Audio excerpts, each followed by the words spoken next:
In this video, I'm going to run through the editing steps in Lightroom Classic to take this fairly bland, flat-looking photo at the bottom through to this hopefully more interesting black and white image at the top. So I took this photo because I really like the this sort of dead tree in the middle here, framed by these electricity pylons and then the cable above. As you can see, the light was really boring. There's no interesting colors going on. I could do a lot of work to try and get something out of that, but I'm going to have a go with doing this in black and white and keeping it really simple. So I think the first thing I'm going to do is let's just convert it to black and white. I'm not going to try any of the different profiles. I'm just going to go straight for the Adobe monochrome. So let's have a look at the crop. And I think what I might try and do is make it really wide, just to follow the form of the main subject here.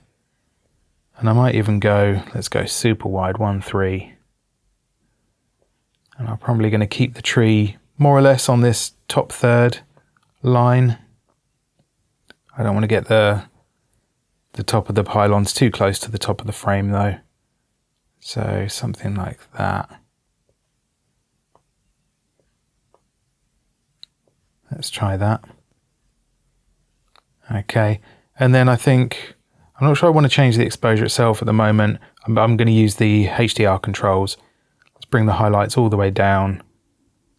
And then, yeah, probably the whites as well. Okay, shadows up.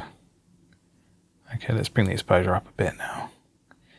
And then bring the blacks down, because we have lost a bit of those dark shadow tones. I do want some of those. And then I'm just going to use the tone curve to set the white point. Bring this down to here. Okay, I mean, there's really not much to do with this. It's such a simple photo. So there's temptation to add a linear gradient to the bottom. So I'm going to give that a go, just so I can darken down the sort of very bottom of the image,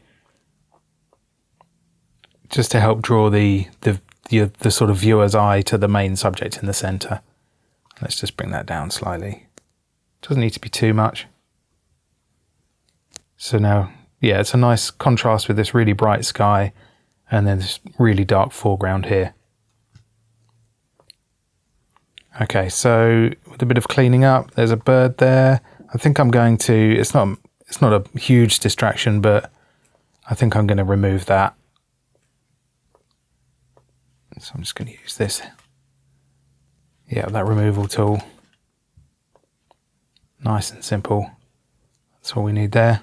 Okay, now I want to add some clarity to this linear gradient at the bottom, just to get some definition in these foreground bits of grass and reed. So yeah, I can take that the full way. And what that's done is that's highlighted some of these lighter coloured elements at the bottom, which I don't particularly like. So I think I'm just going to try and remove those. Let's just try content aware remove. I think because that bottom edge, I want it to be dark. So that's why I want to get rid of these. Yeah, that's good. And these bits here. Not sure about that section. Okay, yeah, that's fine. Happy with that. Okay, let's see how that looks. Yeah, that's a bit better, I think. Okay, so now back to the masks, and I'm going to duplicate and invert this.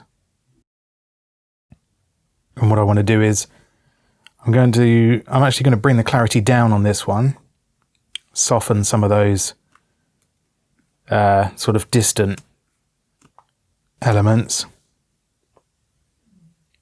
And then I'm going to bring the texture up, and that's hopefully going to, yeah, bring the definition back to this tree, which I don't want to lose.